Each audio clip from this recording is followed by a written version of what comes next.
Hello everyone. I hope you're keeping safe and looking after each other. I'd like to read you one of my favourite stories.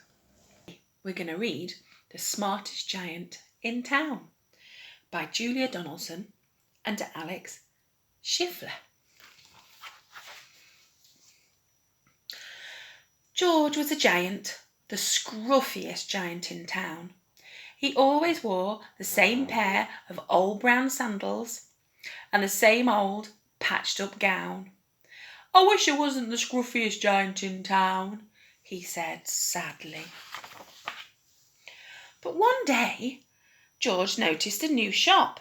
It was full of smart clothes, so he brought a smart shirt, a smart pair of trousers, a smart belt, a smart stripy tie, some smart socks with diamonds up the sides, and a pair of smart shiny shoes. "Now I'm the smartest giant in town," he said proudly. George left his old clothes behind in the shop. He was about to go home when he heard a sound.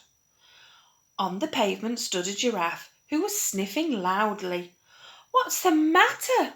asked George. "It's my neck," said the giraffe. "It's so very long and so very cold. I wish I had a long warm scarf." "Cheer up," said George, and he took off his stripy tie.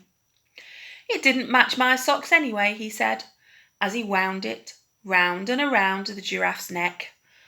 It made a wonderful scarf. "Thank you," said the giraffe. As George strode home towards home, he sang to himself. "My tie is a scarf for a cold giraffe, but look at me up and down. I'm the smartest giant in town."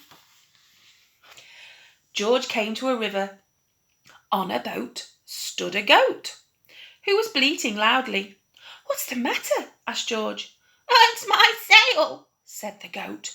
"It blew away in the storm. I wish I had a strong new sail for my boat." "Cheer up," said George, and he took off his new white shirt. "It kept coming untucked anyway," he said, as he tied it to the mast of the goat's boat. It made a magnificent sail. "Thank you," said the goat. George strode on, singing to himself. "My tie is a scarf for a cold giraffe. My shirt's on a boat as a sail for a goat. But look at me up and down. I'm the smartest giant in town." George came to a tiny ruined house. Beside the house stood a white mouse with lots of baby mice. They were all squeaking. "What's the matter?" asked George.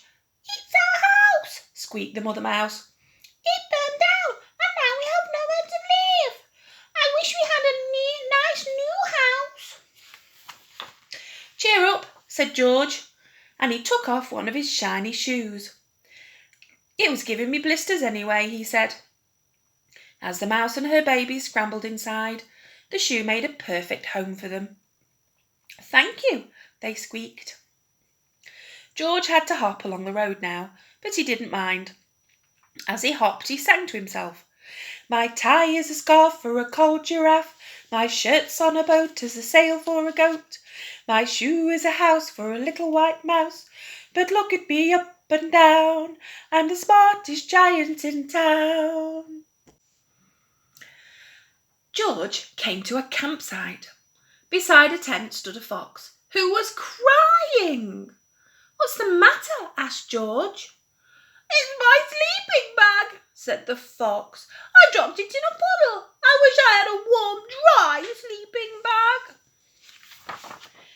"Cheer up," said George, and he took off one of his socks with diamonds up the side. "It was tickling my toes anyway," he said. As the fox snuggled into it, it made a very fine sleeping bag. "Thank you," said the fox. George hopped on, singing to himself. "My tie is a scarf for a cold giraffe. My shirt's on a boat as a sail for a goat. My shoe is a house for a little white mouse. One of my socks is a bed for a fox. But look at me up and down. I'm the smartest giant in town." George came to a big, squelchy bog. Beside the bog stood a dog who was howling. "What's the matter?" asked George. "Oh, it's this bog," said the dog. "I need to get across, but I keep getting stuck in the mud. Oh, I wish there was a safe, dry path." "Cheer up," said George, and he took off his smart new belt. "It was squashing my tummy anyway," he said, as he laid it down over the bog. It made an excellent path. "Oh, thank you," said the dog. The wind started to blow, but George didn't mind. He hopped on singing to himself. "My tie is a scarf for a cold giraffe. My shirt's on a boat as a sail for a goat. My shoe is a house for a little white mouse. One of my socks is a bed for a fox. My belt helped a dog who was crossing a bog. But my trousers are falling down. I'm the coldest giant in town." Suddenly George felt sad and shivery and not at all smart. He stood on one foot and thought. "I have to go back to the shop and buy some more clothes," he decided. He turned round and hopped all the way back to the shop. But when he got there, it was closed. "Oh no!" cried George. He sank down onto the doorstep and a tear ran down his nose. He felt sad as all the animals he had met on his way home. And then, out of the corner of his eye, he saw a bag with something familiar poking out of the top. George took a closer look. "My gown!" he yelled. "My dear old gown and sandals!" George put them on. They felt wonderfully comfortable. "I'm the cosiest giant in town," he cried, and he danced back home along the road. Outside his front door stood all the animals he had helped. They were carrying an enormous present. "Come on, George," they said. "Open it." George untied the ribbon. Inside was a beautiful gold paper crown and a card. "Look inside the card, George," said the animals. George put the crown on his head and opened the card. Inside it said, "Your tie is a scarf for a cold giraffe. Your shirt's on a boat as a sail for a goat. Your shoe is a house for a little white mouse. One of your socks is a bed for a fox. Your belt helped a dog who was crossing a bog. So here is a very fine crown to go with the sandals and gown of the kindest giant in town." The end. Goodbye.